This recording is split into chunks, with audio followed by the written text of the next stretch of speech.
Welcome મિત્રો, આપનું સ્વાગત છે બાયોલોજી ઇઝી ટુ લર્ન ચેનલમાં. હું છું Chirayu Trivedi.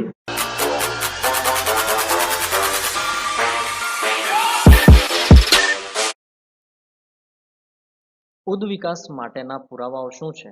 Vote are the evidences for evolution? એના માટે આ વિડીયોમાં આપણે કયા કયા મુદ્દા શીખવાના છીએ તેની ઇન્ડેક્સ પહેલા જોઈશું. અશ્મિ વિદ્યાના પુરાવાઓ, ગર્ભવિદ્યાકીય આધાર પુરાવાઓ, તુલનાત્મક અંતઃસ્રચના અને બાહ્યાકાર વિદ્યાના પુરાવા, ઉદ્વિકાસના અભ્યાસમાં જૈવ રાસાયણિક સમાનતાઓ, મનુષ્યની કાર્યઝડપ અને પ્રકૃતિની ધીમી ગતિ, પ્રાકૃતિક પસંદગી દ્વારા ઉદ્વિકાસનું સમર્થન કરતી ઘટના અને પ્રાકૃતિક પસંદગી માટે પેસ્ટિસાઇડ્સ પ્રત્યેની કીટકોની પ્રતિકારકતાનું ઉદાહરણ. તો આ વિડીયોમાં આટલા મુદ્દાઓને આપણે શીખવાના છીએ, તો આ વિડીયોને અંત સુધી જરૂરથી જોશો. સૌથી પહેલો પ્રશ્ન, ઉદ્વિકાસના અશ્મિ વિદ્યાકીય પુરાવાઓ આપો. અશ્મિ વિદ્યા એટલે કે વર્ષો પહેલા જ્યારે જમીનમાં દટાઈ ચૂકેલા હોય અને વર્ષો પછી જ્યારે તેને અલગીકૃત કરવામાં આવે, એના ખોદકામ દ્વારા એને બહાર કાઢવામાં આવે, ત્યારે હાલના સજીવોની સાથે જૂના સજીવો પણ સમાનતા ધરાવતા હોય છે. તો એ બાબત અશ્મિ વિદ્યાના પુરાવાઓ છે. તો પૃથ્વી ઉપર જીવનો ઉદ્વિકાસ થયો તે વાતના પુરાવા ઘણી દિશામાં પ્રાપ્ત થાય છે. એમાં અશ્મિઓ ખડકોમાં રહેલ જીવન સ્વરૂપોના સખત ભાગો છે. તો ખડકો કાપ એટલે કે સેન્દ્રિય તત્વોનું નિર્માણ કરે અને પૃથ્વીના સ્તરોનો છેદ એ સંકેત આપે કે સેન્દ્રિય તત્વોની એક સ્તર ઉપર બીજા સ્તરની ગોઠવણી પૃથ્વીના લાંબા ઇતિહાસ દરમિયાનની છે. એટલે કે ધારો કે પૃથ્વીનો પોપડો છે એ વર્ષો પહેલાથી ધીમે ધીમે ધીમે ધીમે બનતો જાય છે. હવે એનાથી શું થયું કે વર્ષો પહેલાના જે સજીવો છે એ પૃથ્વીના પોપડામાં એના ખડકોની અંદર કોઈક ને કોઈક રીતે ગોઠવાઈ ગયા, અથવા તો એમના જે અવશેષો છે એ હાલની તારીખે પણ એની અંદર હાજર જોવા મળે છે. તો ખોદકામ દરમિયાન જ્યારે આ નવી વસ્તુઓ અશ્મિઓ પ્રાપ્ત થાય છે, એને હાલના સજીવો સાથે જ્યારે મેચ કરાવવામાં આવે છે, જ્યારે એમની સમાનતા તુલના કરાવવામાં આવે છે, ત્યારે સમજાય છે કે હાલના સજીવો જેવા છે તે પહેલાના જે થઈ ગયેલા સજીવો છે તેમના લક્ષણો અત્યારના સજીવોમાં પણ જોવા મળે છે. તો વિવિધ વયના અવસાદી ખડકો ભિન્ન જીવન સ્વરૂપોના અશ્મિઓ ધરાવે છે કે જે લગભગ આ ખાસ ખડકોના નિર્માણ દરમિયાન મૃત્યુ પામ્યા હશે. તો અહીંયા કેટલાક ડાયનાસોરનું વંશાવળી વૃક્ષ અને તેમને મળતા આજકાલના સજીવો કે મગર અને પક્ષીઓ વગેરેના કેટલાક એક્ઝામ્પલ આપેલા છે. તો અહીંયા જે સૌથી પહેલું જોવાઈ રહ્યું છે બ્રેકિયોસોરસ, ત્યાર પછી સ્ટેગોસોરસ, આર્કિયોપ્ટેરિક્સ, ક્રોકોડિલિયન, ટેરેનોડોન, ટ્રાયરેનોસોરસ અને ટ્રાયસેરોપ્ટેરસ. તો તેમના કેટલાક આધુનિક સજીવો સાથે સરખાપણું દર્શાવે છે. તેઓ લુપ્ત સજીવોનું પ્રતિનિધિત્વ કરે, જેમ કે ઉદાહરણ છે ડાયનાસોર. લુપ્ત એટલે કે હાલ અસ્તિત્વ ધરાવતા નથી તેવા સજીવોને કહીએ આપણે લુપ્ત સજીવો.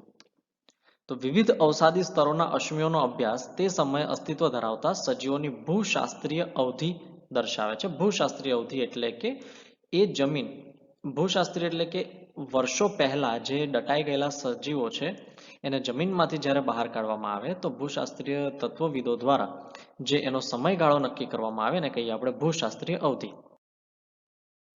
આ અભ્યાસ દર્શાવે છે કે જીવન સ્વરૂપોમાં સમય સાથે બદલાવ થાય છે અને કેટલાક જીવ સ્વરૂપો અમુક ભૂશાસ્ત્રીય સમયગાળા સુધી ફેરફાર પામતા નથી. એટલે કે કેટલાક સમય સુધી એ સજીવો એવા ને એવા જ પૃથ્વી ઉપર અસ્તિત્વ ધરાવે છે. તેથી પૃથ્વીના ઇતિહાસમાં જુદા જુદા સમયે જીવના નવા સ્વરૂપો અસ્તિત્વમાં આવ્યા છે. આ બધાને અશ્મિ વિદ્યાકીય પુરાવા તરીકે ઓળખવામાં આવે છે. પેલિયન્ટોલોજીકલ આ એક અશ્મિ વિદ્યા જે છે એ અશ્મિ વિદ્યા એક અભ્યાસ છે કે જેમાં ભૂશાસ્ત્રીય વિદ્યા એટલે કે ખોદકામ કરીને નવા નવા અવશેષો જે પ્રાપ્ત થાય અને એનો અભ્યાસ કરવો એને કહીએ આપણે અશ્મિ વિદ્યા. વૈજ્ઞાનિકોએ એના માટે રેડિયો એક્ટિવ ડીકેનો મતલબ થાય છે રેડિયો એક્ટિવ વિઘટનની પદ્ધતિ ખડકો અને અશ્મિઓના અભ્યાસ માટે વિકસાવી હતી. નંબર 1, વૈજ્ઞાનિકોએ અશ્મિઓના અભ્યાસ માટે કઈ પદ્ધતિ વિકસાવી છે? સાચો જવાબ તરત જ કોમેન્ટ સેક્શનમાં લખશો. નવો પ્રશ્ન છે, ઉદ્વિકાસનો ગર્ભવિદ્યાકીય આધાર સમજાવો. ગર્ભવિદ્યાકીય આધાર ઓર્ન્સ્ટ હેકલે પણ આપ્યો અને તેના અવલોકનોને આધારે પૃષ્ઠવંશીઓમાં કેટલાક લક્ષણો ગર્ભીય તબક્કા દરમિયાન સમાન હોય છે પણ પુખ્તમાં ગેરહાજર હોય છે. આવું એક સ્ટેટમેન્ટ તેમણે આપ્યું અર્ન્સ્ટ હેકલે. તો આપણે એક આકૃતિ પણ જોવાના છીએ કે કેટલાક ગર્ભનો તેમણે અભ્યાસ કર્યો તો શરૂઆતનો જે સમય છે એ શરૂઆતના સમયગાળામાં દરેક ગર્ભ જે છે એ લગભગ સમાન દેખાય છે. તો ઉદાહરણ તરીકે માનવ સહિતના બધા જ પૃષ્ઠવંશીઓના ગર્ભમાં શીર્ષની પાછળ અવશિષ્ટ ઝાલર ફાટની પંક્તિ એટલે કે એની જે હરોળ છે એ વિકસે, પરંતુ તે ફક્ત મત્સ્યમાં જ કાર્યરત છે પરંતુ પૃષ્ઠવંશીઓમાં કાર્યરત નથી. આ દરખાસ્ત કાર્લ અર્ન્સ્ટ વોન બોયર એમના દ્વારા કરવામાં આવેલા કાળજીપૂર્વકના અભ્યાસમાં નકારી કાઢવામાં આવી. તો સૌથી પહેલું સ્ટેટમેન્ટ આપ્યું અર્ન્સ્ટ હેકલે. એમણે કહ્યું કે ગર્ભવિદ્યામાં શરૂઆતના તબક્કા જે છે એ દરેક સજીવના લગભગ સમાન હોય છે. એમણે ઉદાહરણ આપ્યું ઝાલરફાટની પંક્તિઓનું. હવે ઝાલરફાટની પંક્તિઓ માત્ર પુખ્ત પૃષ્ઠવંશીઓમાં નથી હોતી, માત્ર મત્સ્યની અંદર જ કાર્યરત હોય છે. જ્યારે કાર્લ અર્ન્સ્ટ વોન બાયર એમના દ્વારા કરવામાં આવેલા કાળજીપૂર્વકના અભ્યાસમાં આ ઘટનાને નકારી કાઢવામાં આવી. તેમણે નોંધ્યું હતું કે ગર્ભ અન્ય પ્રાણીઓના પુખ્ત તબક્કાઓમાંથી ક્યારેય પસાર થતો નથી. એટલે કે જે પ્રાણીનો ગર્ભ છે એ પોતાના જ તબક્કામાંથી પસાર થાય, અન્ય પ્રાણીઓના તબક્કામાંથી પસાર નથી થતો. તો આ કાર્લ અર્ન્સ્ટ વોન બાયરે કહ્યું. અર્ન્સ્ટ હેકલે શેના આધારે માહિતી આપી? એમણે આ એક આકૃતિ જે છે જેમ કે અર્લી એમ્બ્રિયો પૂર્વ ભ્રૂણ, એના આધારે સૌથી પહેલું જે છે એ છે મત્સ્યનો ભ્રૂણ, ત્યાર પછી છે સેલામાન્ડરનો, ત્યાર પછીનો ગર્ભ જે છે એ છે ટોર્ટોઇઝ કાચબાનો, ત્યાર પછી મરઘી અને સૌથી છેલ્લો છે મનુષ્ય. તો એના જે શરૂઆતના ગર્ભ જે છે અર્લી એમ્બ્રિયો સ્ટેજીસ જે છે એ લગભગ દરેકના સમાન જોવાઈ રહ્યા છે. ત્યાર પછી મિડ સ્ટેજ છે એ મિડ સ્ટેજમાં કેટલાક તફાવતો જોવા મળે છે, જેમાં મત્સ્ય અને સાલામંડરના લક્ષણો લગભગ સમાન જોવાય છે. બાકી કાચબો, મરઘી અને મનુષ્યના લક્ષણો ત્યાર પછી સમાન જોવાય છે. અને સૌથી છેલ્લે જ્યારે મેચ્યોર એમ્બ્રિયો થાય ત્યારે તે દરેક જુદા જુદા સ્પષ્ટ જોવાય છે. તો આ શું સાબિત કરે છે કે જે અર્ન્સ્ટ મેયરે જે કહ્યું હતું એમના દ્વારા આપવામાં આવેલ માહિતી એ આ પુરાવાઓ આધારિત હતી, પણ કાર્લ અર્ન્સ્ટ બાયરે જે કાળજીપૂર્વકનો અભ્યાસ કર્યો ત્યારે તેમણે જણાવ્યું કે એ માહિતી ખોટી છે.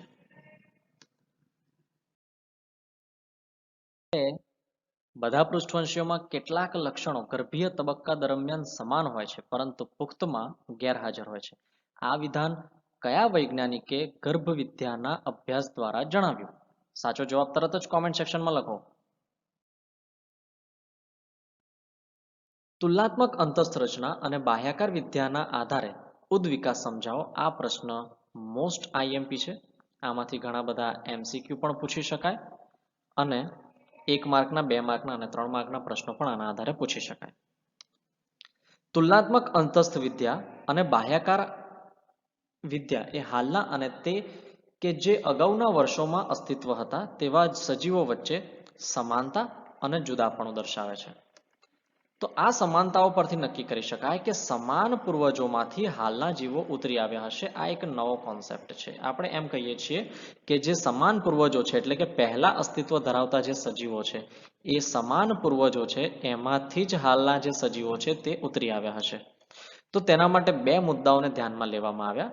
સૌથી પહેલું છે રચના સદસ્યતા એટલે કે સમમૂલકતા અને બીજું છે કાર્ય સદસ્યતા એનાલોગસ એટલે કે એક છે હોમોલોગસ અને બીજું છે એનાલોગસ.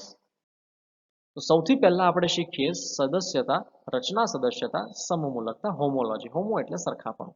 રચનાની દ્રષ્ટિએ સમાન. રચના સદસ્ય શબ્દનો મતલબ શું થાય છે કે રચના છે એ રચના કેવી છે? એ રચના સમાન છે પરંતુ કાર્ય જુદા છે. તો આને કહીએ આપણે રચના સદસ્યતા અથવા તો સમમૂલકતા. તો વહેલ, ચામાચીડિયા, ચિત્તા, માનવ આ બધા સસ્તનોમાં અગ્ર ઉપાંગના અસ્થિઓની ભાતમાં સમાનતા જોવા મળે છે. જુઓ અહીંયા આકૃતિમાં સૌથી પહેલું છે માનવ, ત્યાર પછી છે ચિત્તો, વહેલ અને ચામાચીડિયું. તો આ સજીવોના જે સ્ટ્રક્ચર છે, અસ્થિની જે ભાત છે, અસ્થિઓનું જે નિર્માણ છે, જેમ કે સૌથી ઉપરનું જે છે એ છે ભુજાસ્થિ, તો ભુજાસ્થિ દરેકની અંદર સ્પષ્ટ જોવાય છે. ભુજાસ્થિ, અરિયસ્થિ, પ્રકોષ્ઠાસ્થિ, મણિબંધાસ્થિ, પશ્વમણિબંધાસ્થિ, અંગુલ્યાસ્થિ, આ દરેકે દરેક અસ્થિઓ જે છે એ દરેકે દરેક અસ્થિઓ દરેકમાં જોવા મળે છે. આ બધાની કોમન પેટર્ન છે. પણ આ પ્રાણીઓમાં અગ્ર ઉપાંગોના કાર્યો છે તે કેવા છે? ભિન્ન છે. કાર્યો જુદા જુદા છે. રચના સમાન છે. એની જે રચના છે એ રચના સમાન છે, રચના સરખી છે, પરંતુ કાર્યો છે એ કાર્યો કેવા છે? એ કાર્યો જુદા છે. જેમ કે ચામાચીડિયું છે, એ ચામાચીડિયાના અગ્ર ઉપાંગ ઉડવા માટે મદદરૂપ છે. વહેલના અગ્ર ઉપાંગ તરવા માટે મદદરૂપ છે. ચિત્તાના અગ્ર ઉપાંગ દોડવા માટે અને ચાલવા માટે મદદરૂપ છે. જ્યારે માનવના અગ્ર ઉપાંગ એ ઘણા બધા કાર્યો કરી શકે છે. તો એ કાર્યની દ્રષ્ટિએ દરેક જુદા છે, પણ ગર્ભ વિદ્યાની દ્રષ્ટિએ, અંતસ્થ રચનાની દ્રષ્ટિએ તેઓ સમાનતા ધરાવે છે. આ બધામાં તેમના અગ્ર ઉપાંગમાં ભુજાસ્થિ, અરિય અસ્થિ, પ્રકોષ્ઠાસ્થિ, મણિબંધાસ્થિ, પશ્વમણિબંધાસ્થિ અને અંગુલ્યાસ્થિ આ દરેકે દરેક જોવા મળે છે. આમ આ પ્રાણીઓમાં એક સરખા બંધારણ એટલે કે રચના ધરાવતા અંગોનો વિકાસ થયો, પરંતુ તે જુદી જુદી દિશામાં અને તેની જુદી જુદી જરૂરિયાત મુજબ તેઓ અનુકૂલિત થતા ગયા. કે જે સમય પ્રમાણે એમને જ્યાં અનુકૂળતા હતી, જેમ કે વહેલ છે, વહેલ પાણીમાં રહે છે, તો તેને તરવા માટે તે અગ્ર ઉપાંગનો ઉપયોગ કર્યો. ચામાચીડિયું ઉડવા માટે તેનો ઉપયોગ કર્યો. ચિત્તાએ જંગલમાં શિકારને પકડવા અને દોડવા માટે તેનો ઉપયોગ કર્યો. જ્યારે મનુષ્યએ ઘણા બધા કાર્યો માટે અગ્ર ઉપાંગનો ઉપયોગ કરે છે.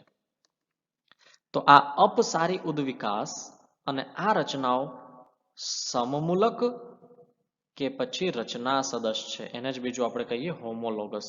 હોમો એટલે કે સમાન, લોગસ એટલે કે સરખાપણું. બરાબર. તો અપસારી ઉદ્વિકાસ અને આ રચનાઓ સમમૂલક અને રચના સદસ્ય છે.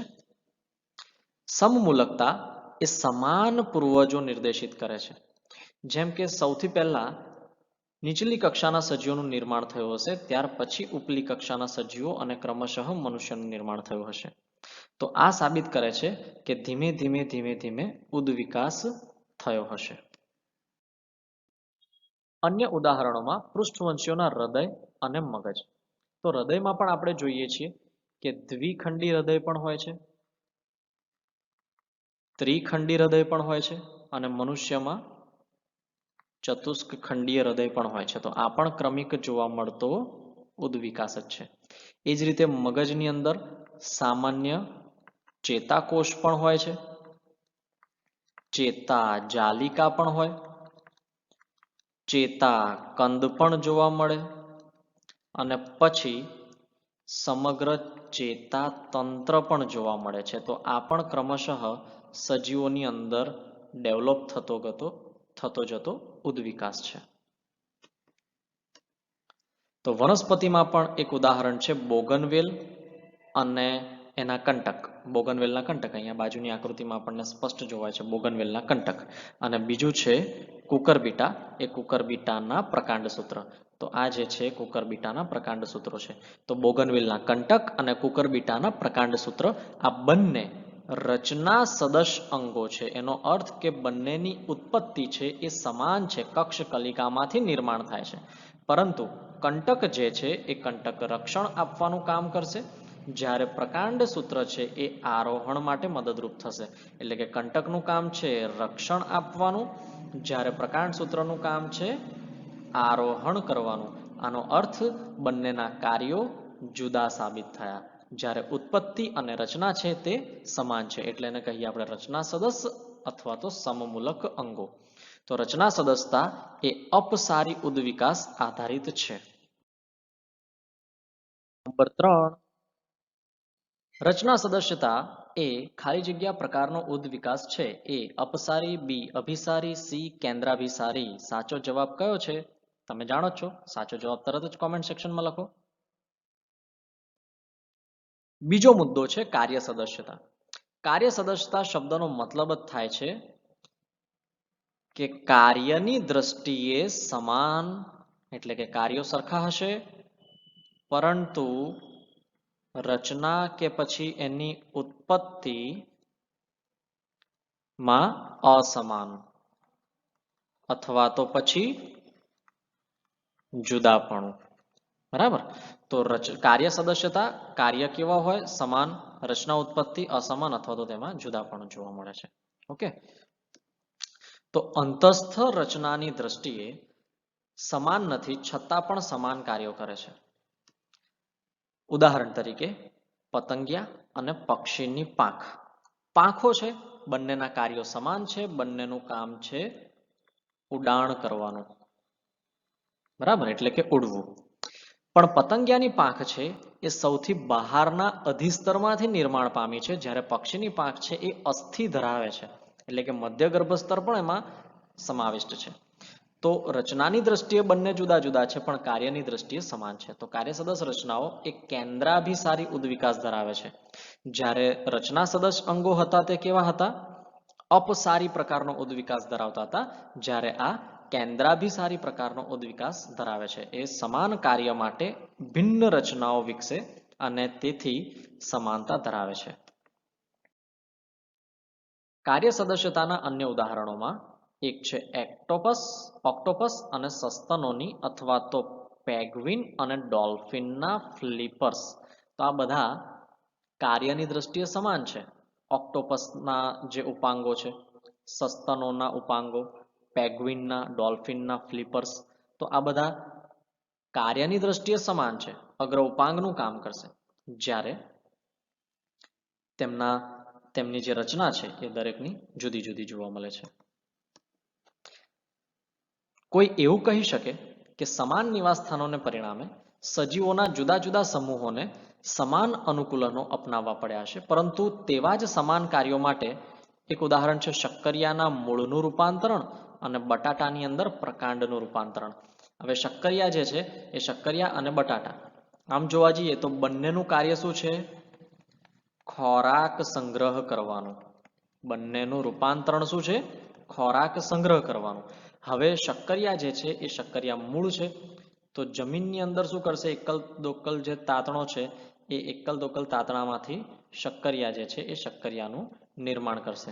બરાબર, જેને સરળ સાકંદ મૂળ તરીકે પણ આપણે ઓળખીએ છીએ. બરાબર, તો એ જે રૂપાંતરણ છે એ શેનું છે? મૂળનું. તો એ અંગ કયું છે? મૂળ છે, પણ કરે છે તો ખોરાક સંગ્રહ. એ જ રીતે જે બટાટા છે, તો બટાટાની અંદર પણ એ પણ કેવા છે? ભૂમિગત પ્રકાંડ છે. તો જમીનની અંદરની તરફ જે પ્રકાંડ છે એ પ્રકાંડમાં આપણને બટાટા જોવા મળે છે, કે અનિયમિત આકારના બટાટા જોવા મળે. હવે એ કેવા છે? ભૂમિગત છે, બંને જમીનની નીચે છે, પણ આ જે છે એ શું છે? પ્રકાંડ છે. બરાબર, આ જે ઉદાહરણ આપ્યું છે શેનું આપ્યું? બટાટાનું. આ જે ઉદાહરણ છે એ બટાટાનું ઉદાહરણ છે. હવે બટાટા પણ શું કામ કરે છે? ખોરાકનો સંગ્રહ, પણ એ પોતે પ્રકાંડ છે, ભૂમિગત પ્રકાંડ. ત્યાર પછી આ જે મૂળ છે એ મૂળ શેનું ઉદાહરણ આપ્યું છે આપણે? તો મૂળ જે ઉદાહરણ છે એ છે શક્કરિયું. તો શક્કરિયા જે છે એ શક્કરિયા મૂળના બનેલા છે, એ પણ ભૂમિગત મૂળ છે. આ મૂળ કેવા કહેવાય? સરળ સાકંદ મૂળ તરીકે પણ આપણે એને ઓળખીએ છીએ. ઓકે, ચાલો. Quiz number 4. કાર્ય સદસ્યતા એ ખાલી જગ્યા પ્રકારનો ઉદ્વિકાસ છે. એ અપસારી, બી અભિસારી, સી કેન્દ્રાભિસારી. સાચો જવાબ તરત જ કોમેન્ટ સેક્શનમાં લખો. નવો પ્રશ્ન.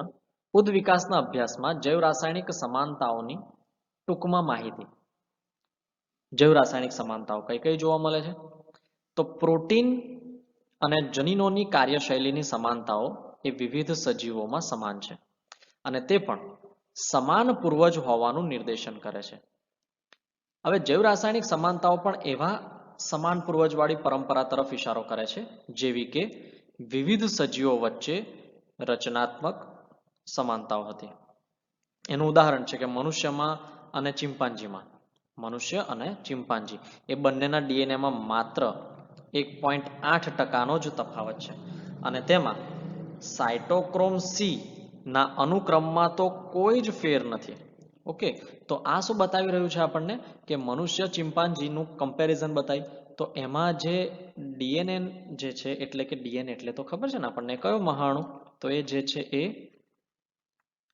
ન્યુક્લિક એસિડ કહેવાય. તો ન્યુક્લિક એસિડનું જે સ્ટ્રક્ચર છે તો એ ન્યુક્લિક એસિડ જે છે ડીએનએ એમાં માત્ર ડિફરન્સ કેટલો આવે છે 1.8%, અને સાયટોક્રોમમાં તો કોઈ પણ તફાવત નથી આવતો. તો આપણે એવું કહી શકીએ કે જ્યારથી આ નિર્માણ થયું હશે તો માત્ર થોડી ઘણી એની અંદર વિવિધતા આવે છે, બહુ મોટા પ્રમાણમાં વિવિધતા નથી આવતી. બીજું એક ઉદાહરણ છે એક્ટિન અને ટ્યુબ્યુલિન પ્રોટીન, જે આપણા મસલ્સની અંદર જોવા મળે. એક્ટિન અને ટ્યુબ્યુલિન એમની આણ્વીય રચના એ બધા જ પ્રાણીઓમાં સમાન હોય છે, જે સમાન પૂર્વજતા દર્શાવે છે. એટલે કે એક્ટિન અને ટ્યુબ્યુલિનના જે પ્રોટીન છે એ પણ સરખા દેખાય છે. તો જ્યારથી એનું નિર્માણ થયું એ દરેક પ્રાણીઓની અંદર એમની આણ્વીય રચના સમાન. ચિમ્પાન્જી મનુષ્યની અંદર ડીએનએમાં માત્ર 1.8%નો તફાવત, સાયટોક્રોમના અનુક્રમમાં કોઈ જ ફેરફાર નહીં.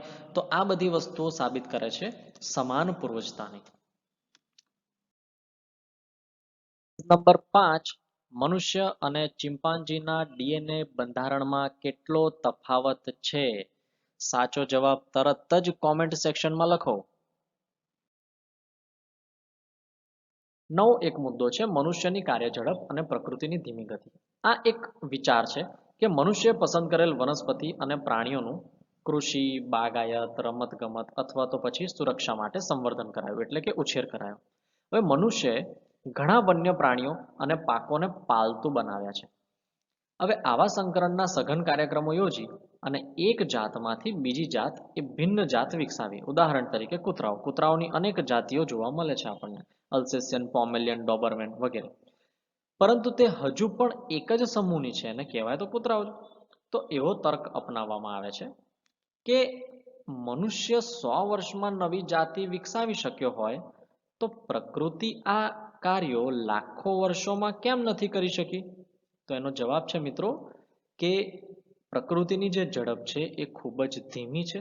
ઉદ્વિકાસ ખૂબ જ ધીમી ગતિએ ચાલી રહ્યો છે, અને ઉદ્વિકાસ જે છે એ કોઈ પણ વ્યક્તિ, કોઈ પણ મનુષ્ય પોતાના સંપૂર્ણ જીવનકાળ દરમિયાન પૂરેપૂરી રીતે જોઈ શકતો નથી. બીજું એક સરસ મજાનું ઉદાહરણ છે, અને આ પ્રશ્ન પણ મોસ્ટ આઈએમપી કહી શકીએ આપણે. આ એક ઘટના છે અને એ ઘટના પણ આપણને પૂછાય. પ્રાકૃતિક પસંદગી દ્વારા ઉદ્વિકાસનું સમર્થન કરતી ઇંગ્લેન્ડમાં ઔદ્યોગિક વિસ્તારમાં જોવા મળતી ફૂદાની ઘટનાનું વર્ણન કરવાનું છે.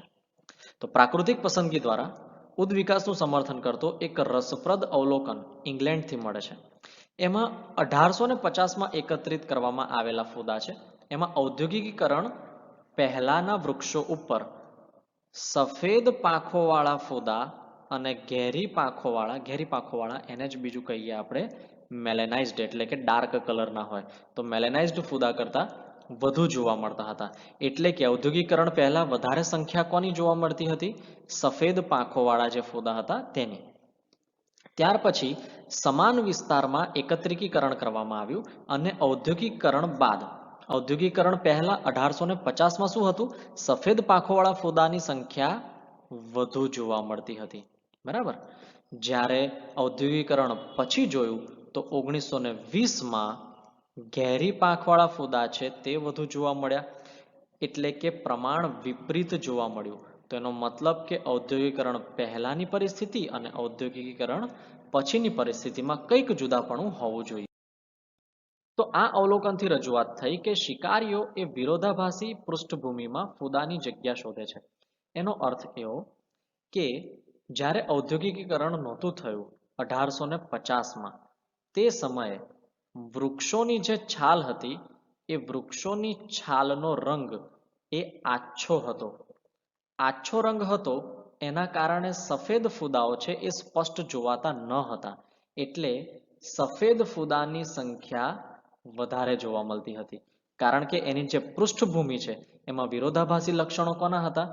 ઘેરી પાંખોવાળાના. કારણ કે જો વૃક્ષની છાલ છે એક સીધી વસ્તુ છે, જો આછા રંગની ઉપર આપણે આછો રંગ મૂકીએ તો એ ઝડપથી જોવાશે નહીં, પણ જો કોન્ટ્રાસ્ટ કોમ્બિનેશન કરીશું, વિરોધાભાસી જો આપણે કોમ્બિનેશન કરીશું તો એ તરત જ આપણને ઉપસી આવશે.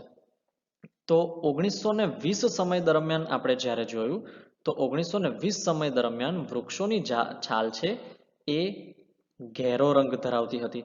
હવે ઘેરા રંગની અંદર શું થયું કે જે ઘેરો રંગ ધરાવતા જે ફૂદાઓ છે તો ઘેરો રંગ ધરાવતા ફૂદાઓની સંખ્યા વધારે થઈ ગઈ. એટલે જે પ્રમાણેની વૃક્ષોની છાલ હતી એ રંગ પ્રમાણેના ફૂદાઓ અસ્તિત્વમાં આવતા ગયા. વૃક્ષની છાલનો રંગ આછો હતો તો સફેદ રંગના ફૂદાઓ વધારે જોવા મળ્યા. જ્યારે પછીથી 1920માં ઔદ્યોગિકીકરણ પછી વૃક્ષોની છાલનો રંગ ઘેરો થતો ગયો તો ઘેરો રંગ ધરાવતા જે મેલેનાઇઝ્ડ ફૂદાઓ છે એનું પ્રમાણ વધારે જોવા મળ્યું. એનો મતલબ કે શિકારીઓ જે છે એ વિરોધાભાસી પૃષ્ઠભૂમિમાં ફૂદાઓની સંખ્યા શોધે છે.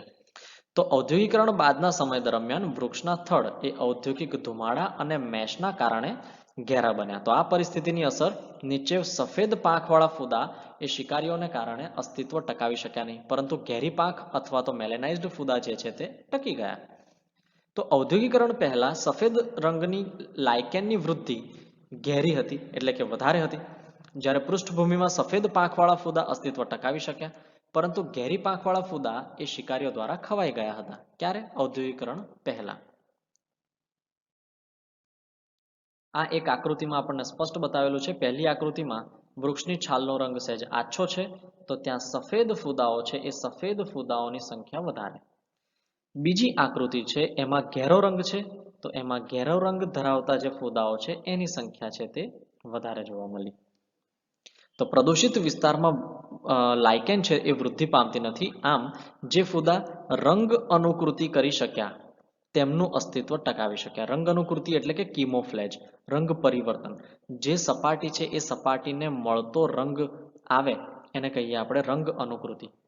અને આ દરેક પ્રાણીઓમાં વધતા ઓછા પ્રમાણમાં જોવા મળે છે. આ સમજૂતીને સમર્થન એ તથ્યથી મળે છે કે જ્યાં ઔદ્યોગિકીકરણ નથી થયું. હવે આ જ્યાં ઔદ્યોગિકરણ થયું અને નથી થયું આ બંને વચ્ચેની કમ્પેરિઝન કરી ત્યારે આનું સમર્થન આપણને મળ્યું. ઉદાહરણ તરીકે ગ્રામ્ય વિસ્તારમાં મેલેનિક ફૂદાની સંખ્યા ઓછી છે. કેમ? કારણ કે ત્યાં ધુમાડાઓ ઓછા છે, ત્યાં મેશ ઓછી છે. તો વૃક્ષોના જે થડ છે એ વૃક્ષોના પ્રકાંડ ઉજળા રંગના છે. આ દર્શાવે છે કે મિશ્ર વસ્તીમાં તેઓ વધુ સારું અનુકૂલન સાથે અસ્તિત્વ ટકાવે અને વસ્તીના કદમાં પણ વધારો કરે.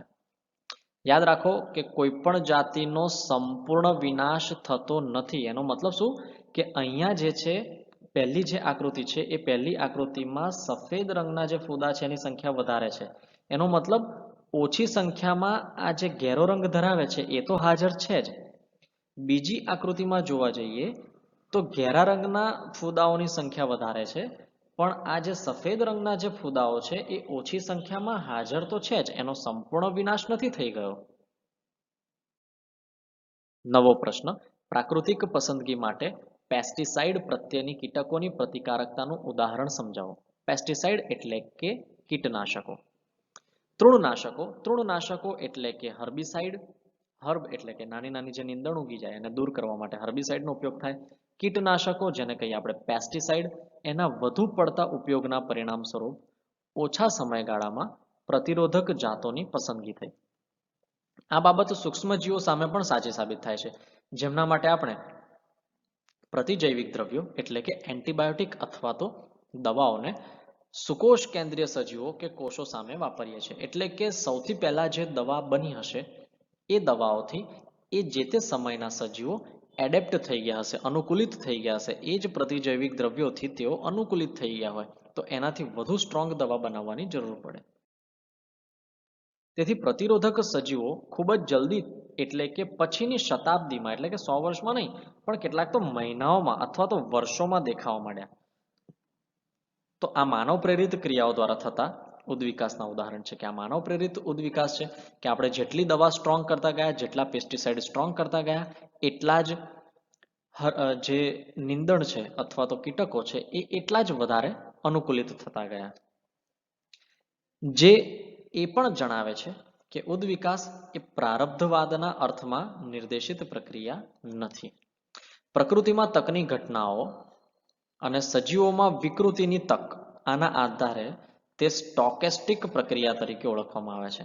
એટલે કે નેચરમાં એને અસ્તિત્વ ટકાવી રાખવા માટે એને તક મળવી અને પ્રકૃતિમાં એને વિકૃતિની પણ તક મળવી. એટલે કે જેમ જેમ વાતાવરણ બદલાતું જાય તેમ તેમ એ પોતાની વિકૃતિ છે એ વિકૃતિ ધારણ કરી અને એ વાતાવરણ સાથે અનુકૂલિત થવાનો પણ પ્રયત્ન કરતા હોય છે. આ ઘટનાને કહીએ આપણે સ્ટોકેસ્ટિક પ્રોસિજર. તો તમને આ વિડીયો પસંદ પડ્યો હોય તો મારી ચેનલને લાઈક કરો, શેર કરો અને સબસ્ક્રાઇબ કરો.